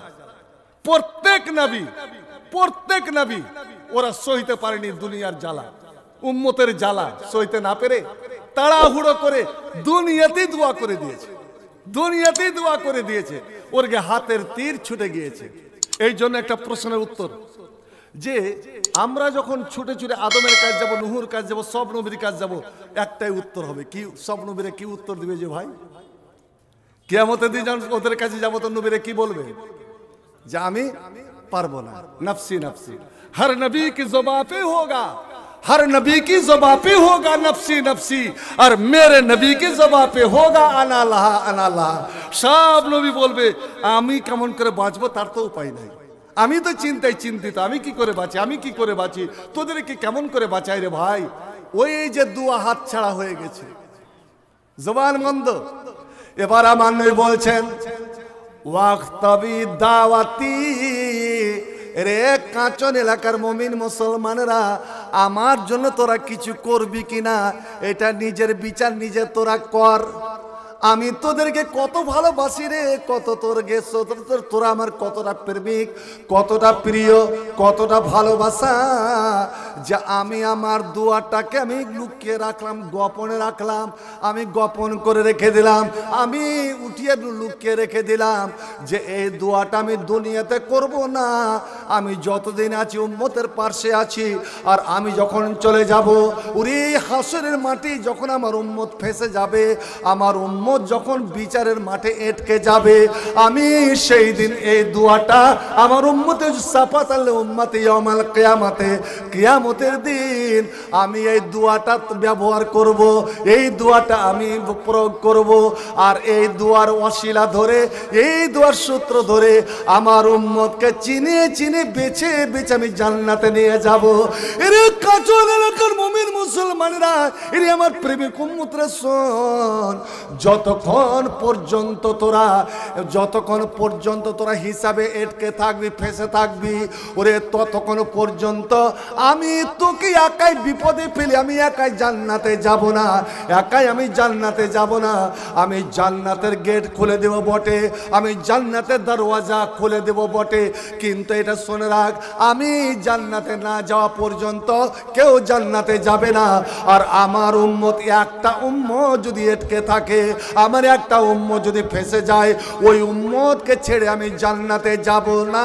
অতএব এ কাঁচন এলাকা মুমিন মুসলমানেরা, এরে আমার মায়েরা বোনেরা, তোমরা এমন কাজ করিও না, এমন পাপ করিও না যাতে তোমরা ফেসে যাও, যাতে তোমাদের বিলম্ব হয়ে যায়, যাতে তোমাদের দেরি হয়ে যায়। কারণ হিসাবে তোমাদের দেরি হলে আমার জান্নাতে যাওয়া দেরি হয়ে যাবে, তোমাদের জান্নাতে যাওয়া দেরি হয়ে যাবে। আল্লাহ আল্লাহ আমার নবী বলেন, সেদিন যখন সমস্ত নবী বলবে আমার জান আমার জান আমার জান, আর আমি তখন বলবো রব্বে সাল্লেম উম্মতি সাল্লেম উম্মতি সাল্লেম উম্মতি।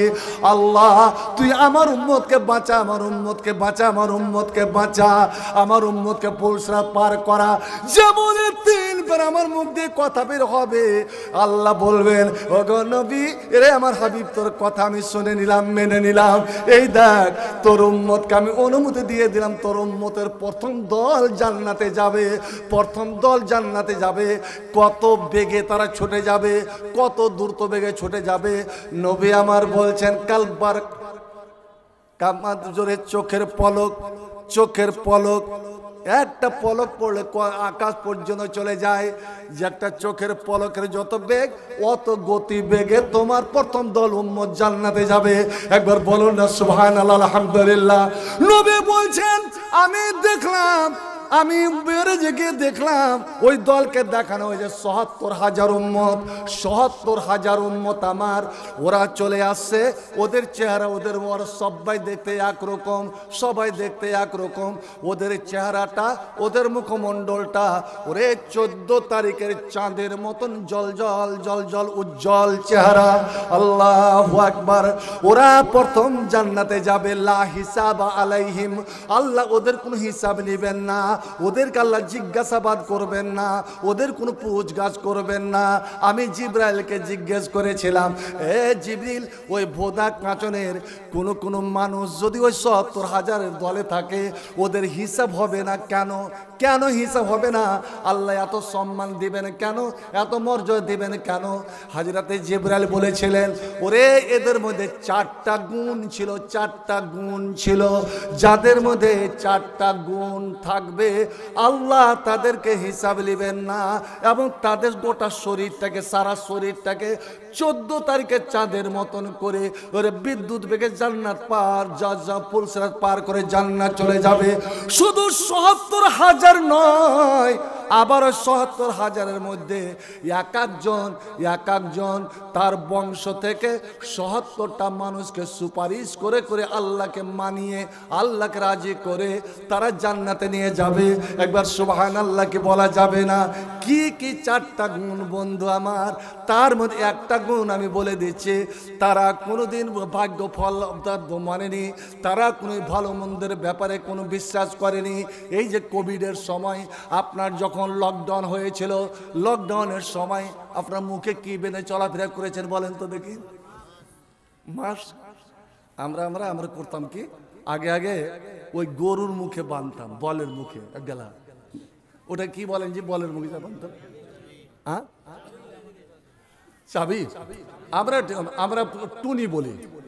ও এটা মুখে কেন বাঁধেন? গরুর মুখে বাঁধে যে যেন কাউরি ফসল না খেতে পারে। হ্যাঁ, আপনি মুখে বেঁধেছিলেন কেন? কেন বেঁধেছিলেন বলুন? আমি যেন না মরি, ওর নিঃশ্বাসে যে বললাম হাঁচি উঠে গেছে, বাপরে আমি পালাই।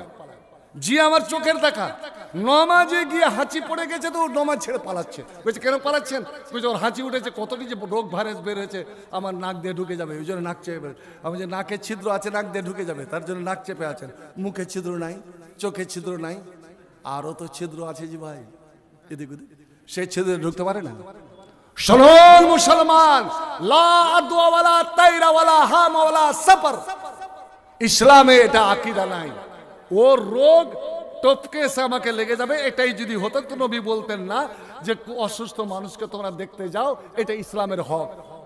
আর একটা অসুস্থ মানুষকে, আচ্ছা এই গ্রামটা কোন সাইডে আছে? এই কাঁচন গ্রামটা, এই গ্রামটা কোন সাইডে আছে? না না না, এই যে এটা গ্রামটা কোন মনে আছে? বড় গ্রাম না? আচ্ছা আচ্ছা, আপনার উত্তরের একদম ওই সাইডের একজন অসুখে পড়েছে, আর আপনি পশ্চিম সাইড থেকে উজু করে ওকে দেখার জন্য বের হলেন। আপনি সুন্দর করে যান, সালাম দিয়ে ওর পাশে বসেন, ওর কপালে হাত দেন, ওকে জিজ্ঞাসাবাদ করেন। তারপরে উঠার সময় আর যদি পারেন সূরা ফাতিহা পড়ে, সূরা ফালাক, সূরা নাস পড়ে একটু ফুং দিয়ে দম করে দেন। আর উঠার সময় ওকে আশ্বাস দেন, লা বাসা তুহুর, ইনশাআল্লাহ। আপনি চিন্তা করিয়েন না, ইনশাআল্লাহ ভালো হয়ে যাবেন, আশ্বাস দিয়ে আসেন। এবার আপনি যে গেলেন আর এলেন, তো যতক্ষণ আপনি নিজের বাড়িতে এসে না ঢুকে যাচ্ছেন, নিজের বাড়িতে না ঢুকে যাচ্ছেন, আপনি জান্নাতের বাগান দিয়ে হেঁটে গেলেন আর জান্নাতের বাগান দিয়ে হেঁটে আসলেন। এবার জোরে বলেন সুবহানাল্লাহ আলহামদুলিল্লাহ। তো যদি এটা হতো তাহলে নবী বলতেন কি যে অসুস্থ মানুষকে দেখতে যাও? তাহলে নবী যেতেন না। ওই যে বুড়া লোকটা, দেহাতি, একদম গন্ডমূর্খ, জ্বরই একদম কোভিড জ্বর, এইগুলো একদম কোভিড জ্বর। এই জ্বরটায় কি বলছিল? এই যে আপনার লকডাউনের সময় জ্বরটা যে এসেছিল, হ্যাঁ করোনা ভাইরাস, করোনায় জ্বর হয়েছিল বুড়াটাকে, একদম দূর থেকে ওর আওয়াজ শোনা যাচ্ছে। নবী চলে গেলেন, চলে গিয়ে ওর কপালে হাত রেখে বলছে লা বাসা তুহুর ইনশাআল্লাহ, বাবা তুমি ভয় করিও না, ভালো হয়ে যাবে। বুখারী শরীফের এই কিতাবুল মারজা। ও বুড়ো বলছে, হ্যাঁ তুমি বলছো ভালো হয়ে যাবে, ভালো হয়ে যাবে, তোমাকে জ্বর হয়নি তো? বাল হোম্মা ইয়াফুর আলা শাইখিন কাবীর কায়াজিরুল কবুর। আরে আমি বুড়ো মানুষ, আমার শরীরে এতটা তাপমাত্রা, আগুনের মতন আমার ভিতর জ্বলছে, আমাকে তো কবর দেখিয়েই ছাড়বে, আমাকে তো কবর দেখিয়েই ছাড়বে। নবী বলছেন না, তুমি নিশ্চয়ই ইনশাআল্লাহ তুমি ভালো হয়ে যাবে। বলছেন না, আমাকে কবর জিয়ারত করিয়াই ছাড়বে। এই জ্বরে কবর জিয়ারত করিয়াই ছাড়বে, যার মানে আমি মারা যাব। নবী বলছেন না মেজান, ই শালা বুড়া, তোকে দোয়া দিচ্ছি, তুই দোয়া নিবি না? তুই বলছিস যে আমাকে এই জ্বরে মেরে ফেলবে, জ্বরে মেরে ফেলবে, মেরে ফেলবে। তো ঠিক আছে, ওটাই হোক। নবী বলছেন ওটাই হোক। ভাই মানুষের দোয়া নিয়ে, মানুষের দোয়া নিয়ে একটা কথা বলছি, কেউ যদি আল্লাহর নাম নিয়ে আপনার কাছে কিছু চাই, রাস্তাঘাটে পথে ঘাটে আল্লাহর নাম নিয়ে, তো খবরদার ওকে খালি হাত ফেরাবেন না, যা আছে পকেটে কিছু না কিছু দেন। হতে পারে ওটা আল্লাহর ফেরেশতা আপনাকে পরীক্ষা করতে এসেছিল আল্লাহর নাম নিয়ে। তো হ্যাঁ বলছি, দোয়া নিতে হয়। নবী বলে ঠিক আছে ওটাই হোক, বলে নবী উঠে গেলেন। নবী এখন ওর আঙ্গিনা পার হয়নি, এদিকে কান্না শুরু হয়ে গেছে। নবী ফিরে দেখছে তো সালা বুড়া শেষ, চলে গেছে। বুখারী শরীফের আছে। তো ভাই আমরা বলছিলাম যে এরা কোনদিন কারেন্টের দাগ লাইনি, আগুনের দাগ, অনেক রকম অসুখ আছে কারেন্টের দাগ দেয়, ওই দাগ ক্ষমতা নেবেন না। ওরা ঝাড় ফুঁক মন্ত্র ওঝার কাছে যায়নি, ওরা ভাগ্য ফল কোন গণকদারকে ভাগ্য দেখায়নি। ওয়ালা রাব্বিহিম ইয়াতাওয়াক্কালুন, আর সুখে দুঃখে আল্লাহর উপরে তারা আস্থা রেখেছিল, ভরসা রেখেছিল। এই চার গুণ যাদের, এই লোকগুলো ৭০,০০০ মানুষ যে যাচ্ছে, এদের মধ্যে এটাই গুণ, এরা সব বিনা হিসাবে জান্নাত। আল্লাহু আকবার। সুযোগ আজ, আচ্ছা বলুন তো, ওই ৭০,০০০-এর মধ্যে কি আজ কাঁচনের কেউ হতে পারে না? আমি তো আল্লাহর কাছে দোয়া করবো, আল্লাহ যেন কাঁচনেরও এই কমিটিরও কেউ যেন ওই ৭০,০০০-এর মধ্যে থাকে। এবার জোরে বলুন আলহামদুলিল্লাহ, আল্লাহুম্মা আমিন। সুযোগ দিতে হয়, সুযোগ সব সময় আসে না। যেমন নবীর মুখ দিয়ে 4টা গুণ বের হলো। একজন গরিব সাহাবী, অসহায় সাহাবী, পরনে দামি কাপড় নাই, পোশাক নাই, চামড়ার পোশাক পরে আছে, একদম জীর্ণ শীর্ণ শরীর, উঠে দাঁড়িয়ে বলছে, ইয়া রাসূলুল্লাহ উদুল্লাহ আলী আইয়াজআলানি মিনহুম। ওগো আল্লাহর নবী, আপনি আমার জন্য দোয়া করে দিন, আপনি আমার জন্য দোয়া করে দিন যেন আমি ওদের মধ্যে হতে পারি। নবী বললেন, আরজু আন তাকুনা মিনহুম, ওরে আমার ইয়াকিন, আমার বিশ্বাস তুমি ওদের মধ্যে, তুমি ওই দলের মধ্যে, ওই ৭০,০০০-এর মধ্যে তুমি একজন। ওর দেখা দেখে আর একজন উঠে দাঁড়িয়ে বলছে, হুজুর আমার জন্য দোয়া করে দিন। নবী বলছেন, ওরে যার ভাগ্যে ছিল সে নিয়ে চলে গেল, যার ভাগ্যে ছিল সে নিয়ে চলে গেল। বন্ধু আমার, নবীর প্রেমিক সবাই হতে পারে না, ওরে নবীর ভালোবাসা সবাই হতে পারে না। আমার নবী পড়ে গেছেন, পাহাড়ে উঠতে যাবেন, পাহাড়ে উঠতে পারছেন না। ওই সময় কে আগে আসবে, কে আগে আসবে?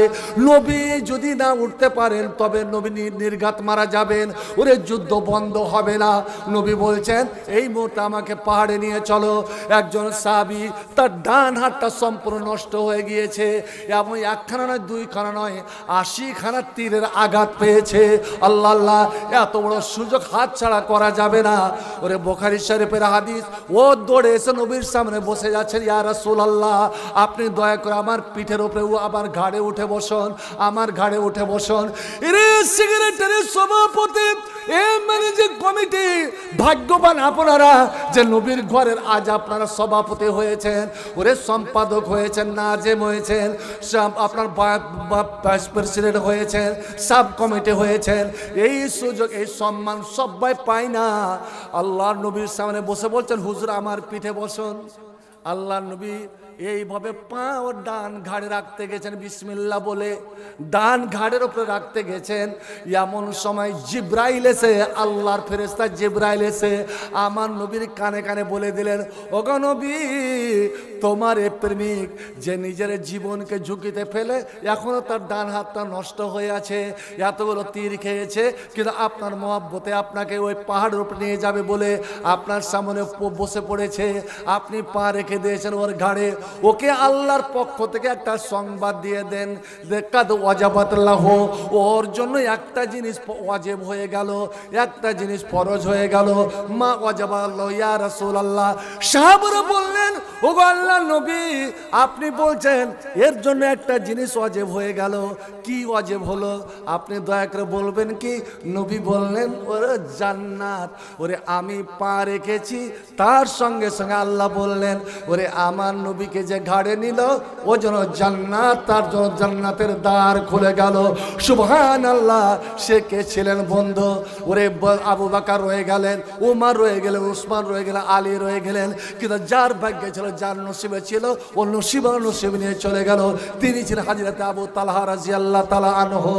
আমি বলছিলাম, এ আমার ভাইরা বন্ধুরা, ওরে আমার বেয়াদে মাফ করবেন, কথা বাড়তে বাড়তে অনেকটা বেড়ে গেছে, কিন্তু আসল জায়গাতে আমি আসতে পারিনি। যে আমি বলেছিলাম আল্লাহর মিষ্টি নাম 22টা আয়াত আছে, আর 22টা আয়াতের মধ্যে প্রত্যেক আয়াতে একবার, দুইবার, তিনবার করে নাম এসেছে। আর ওই আয়াতে, ওই সূরাতে আল্লাহ ডাক দিয়ে বলছেন, রে কাঁচনের মানুষেরা, তোরা যখন জালসা জলুসে বসবি, সভা সমিতিতে বসবি, যখন কোরআন হাদিসের মজলিসে বসবি, আর তোদেরকে বলা হবে, আমার আল্লাহর পক্ষ থেকে বলা হয়, তাফাসসাহু ফিল মাজালিসে, মজলিসে তোরা, সভাতে তোরা একটু লড়ে চড়ে বস। আমি এই সময় আপনাকে বেশি সময় দেব না, শুধু একটা জান্নাতের কাম করাবো। বন্ধু আমার, বেশিক্ষণ নয়, যে যেখানে বসে আছেন একটু লড়েছে। আল্লাহ নিজে বলছেন, আপনারা আগে বলেছেন বাপের ডাকে সাড়া দিয়ে যেতে হবে, মায়ের ডাকে সাড়া দিয়ে যেতে হবে, স্বামীর ডাকে সাড়া দিয়ে যেতে হবে। তো আল্লাহ যদি ডাকেন, ইতাফাসসাফিল মাজালিসে, এরে কাঁচনের লোকেরা, তোরা আয় রে, আয়, একটু লড়ে চড়ে আয়, সামনের দিকে লড়ে আয়, ফাঁকা জায়গা তোরা পূরণ কর, ফাঁকা জায়গা তোরা পূরণ কর, শয়তানকে তোরা এখান থেকে তাড়া। ইয়াফসাহিল্লাহু লাকুম, তোরা শুধু এই কাজটা করবি, এতে তোদের টাকা লাগবে না, পয়সা লাগবে না, এদের আমাকে লিখে বলতে হবে না, ওরে কিছুই তোকে লাগবে না। আমি আল্লাহ, ইয়াফসাহিল্লাহু লাকুম, আমি তোদের জন্য জান্নাতের আমি জান্নাতের জায়গা প্রশস্ত করে দেব। জান্নাতের জায়গা। আচ্ছা, তো ভাই আমার একটা কথা খালি বলে দিতে দেন। আমি বলেছিলাম যে গালাত পথে, সুন্নাতের উল্টা হাজার গাড়ি আমল করে কবুল নয়। ইন্নামা ইয়াতাকাব্বালুল্লাহু মিনাল আমালি মা কানা খালিসান লাহু ওয়া ইবতাগা বি মারজাতুল ওয়াজহুল্লাহ। ছোট্ট একটা কাম করেন, কিন্তু যদি আপনার নিয়ত পরিষ্কার, তো আপনার জন্য জান্নাত। একটা দোয়া বলছি, দোয়াগুলো মনে রেখেছেন তো? ইব্রাহিমের দোয়াটা, এর দোয়াটা বলবো আমি আপনাদের শিখা, অবশ্যই বলে যাবো ইনশাল্লাহ। মনে যেন আপনাদের না থাকে, একটা সহি আমল বলে যাচ্ছে। এর থেকে বড় নসিব আর কি হবে, এর থেকে বড় ভাগ্য আর কি হবে, যে এমন কতগুলো লোক হবে কিয়ামতের দিন, যে নবী করিম সাল্লাল্লাহু সাল্লাম তার হাত ধরে এইভাবে হাত ধরাধরি করে জান্নাতে নিয়ে যাবে। একবার আলহামদুলিল্লাহ বলেন। হাত ধরাধরি করে জান্নাতে নিয়ে যাবে। একটা দোয়া আছে, আল্লাহ নবী একদিন আসছেন, একটা লোক ওই দোয়াটা পড়ছে, নবী দাঁড়িয়ে দাঁড়িয়ে শুনলেন। নবীর সঙ্গে আরো সাহাবারা আছেন। নবী বললেন, কাদ ওয়াজাবাত লাহু, কাদ ওয়াজাবাত লাহু, মা ওয়াজাবাত লাহু ইয়া রাসূলুল্লাহ। হুজুর কি ওয়াজিব হলো ওর জন্য, কি ওয়াজিব হলো? নবী বলেন জান্নাত। এমন একটা দোয়া আছে, এ আমার মায়েরা বোনেরা, আরে তুমি কাজ করছো, কাজ করতে এমনি সময় বারবার পড়েন, বিশেষ করে মাগরিবের সালাত, মাগরিবের নামাজের পরে যে তাসবিহ তাহলিল জিকির আজকার করেন, শেষে 3 বার, মাগরিবে 3 বার, ফজরে 3 বার আপনি পড়ুন, আপনার জন্য জান্নাত ওয়াজিব। সেই হাদিস সেই তো এই ছোট্ট দোয়াটি আপনারা একটু মুখস্থ করবেন না, আমল করবেন না। ফের আগামীতে জালসা হবে, ওই জালসা পর্যন্ত আপনি বেঁচে থাকবেন কি থাকবেন না এটা তো বলা যায় না। অতএব ওই যে শত্রুর সম্মুখীন হতে গেলে একটা দোয়া, আর যে কোনো শুভ কাম শেষে দোয়া, যেটাকে আল্লাহ পাক গোপনে রাখবেন। আর এই দোয়া, যেই দোয়া ফজরে 3 বার, মাগরিবে 3 বার, তো নবী বলছেন ইয়াদি আলা ইয়াদিহি, আমার হাত হবে ওর হাতের উপরে, আর হাত ধরে আমি তাকে জান্নাতে নিয়ে যাব। সুবহানাল্লাহ, আলহামদুলিল্লাহ। খ্রিস্টান হইলে কফিনে, মুসলিম হইলে কাফনে, হিন্দু হলে চিতায় পুড়ে যায়, গৌরব করার নাই রে কিছু নাই। অমানব 2 দিনেরই দুনিয়াতে, গৌরব করার নাই রে কিছু নাই। যতই সাজাও বাড়ি গাড়ি, ইয়ার কন্ডিশন 3.5 হাত মাটির বিছনা হইবে রে আসন, ও তোর হইবে রে আসন। সকাল যদি হইতে পারে, সকাল যদি হইতে পারে, সন্ধ্যা আসবে ভাই, গৌরব করার নাই রে কিছু নাই। ও মুমিন 2 দিনেরই দুনিয়াতে, গৌরব করার নাই রে কিছু নাই। সময় তো আর নাই রে বেশি, দমের খেলা শেষ, যেতে হবে ওই ঠিকানায়, যেথায় তোমার দেশ অমন, যেথায় আপন দেশ। মানব তোমার থাকতে সময়, মানব তোমার থাকতে সময়, হিসাব করো তাই, গৌরব করার নাই রে কিছু নাই। ও মানব 2 দিনেরই দুনিয়াতে, গৌরব করার নাই রে কিছু নাই। খ্রিস্টান হইলে কফিনে, মুসলিম হইলে কাফনে, হিন্দু হলে চিতায় পুড়ে ছাই, গৌরব করার নাই রে কিছু নাই। অমানব 2 দিনেরই দুনিয়াতে, গৌরব করার নাই রে কিছু নাই। আপনারা আগে বলেছিলেন যে কোরআনকে জান প্রাণ দিয়ে ভালোবাসে, ঠিক, একটু ভালোবাসার পরীক্ষা হবে ভাই, একটা জেনে রাখুন। আচ্ছা, আপনার এখানে মনে কিছু নেবেন না, ইনশাআল্লাহ দোয়া করব। আপনারা যারা বসে আছেন, কার কার মা বাবা বা দাদু দাদি নানা নানি কেউ না কেউ মারা গেছেন, এরকম যারা আছেন একটু হাতটা উঠান তো। বেশিরভাগ লোকের কেউ না কেউ মারা গেছেন। একটা শুনে রাখুন, আলেমেরা আছেন, ওই মৃত্যু মা বাবার জন্য আপনি বেশি বেশি করে নামাজ পড়েন। মৃত্যু মা বাবার জন্য রমজান তো আছে, বেশি বেশি করে অন্য মাসে রোজা রাখেন, হজ করেন, আরো কিছু করেন। ওকে কবরের আযাব থেকে বাঁচাতে পারবেন না। কবরের আযাব থেকে বাঁচাবার বড় একটা শক্তিশালী ইবাদত, সবচেয়ে ইবাদতের জগতে শক্তিশালী ইবাদত হচ্ছে দান। মানুষ যখন দান, যে মা বাবা দাদু দাদি নানা নানি সব কিছু ছেড়ে গেল, জানি না তারা কবরে কি অবস্থায় আছে, তাদের জন্য আপনি যখন দানটা বের করেন, শুধু বের করেছেন, তখনই আল্লাহ বলেন এই মুহূর্তে তার আযাবকে বন্ধ করে দাও। সুবহানাল্লাহ।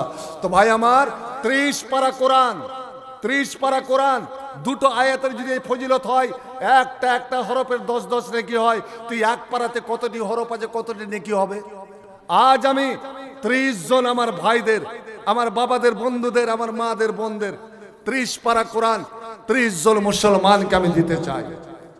আজ 30 পারা কোরআন, 1 পারা করে কোরআনের আপনি সওয়াব কোরআন নিয়ে যান এবং নিয়াত করেন, ইন্নামাল আমালু বিন্নিয়াত, নিয়াত করেন, মনে মনে সংকল্প করেন, আল্লাহ এই জিনিসটা দিলাম একমাত্র তোমার জন্য, আল্লাহ তুমি আমাকে 1 পারা কোরআনের সওয়াব দান করো। এবং এই সওয়াবের বিনিময়ে আমার মৃত্যু মা বাবা দাদা দাদি নানা নানি আত্মীয় স্বজন আল্লাহ তাদেরকে তুমি কবরের আযাব থেকে বাঁচিয়ে নাও, জান্নাতবাসী বানাও।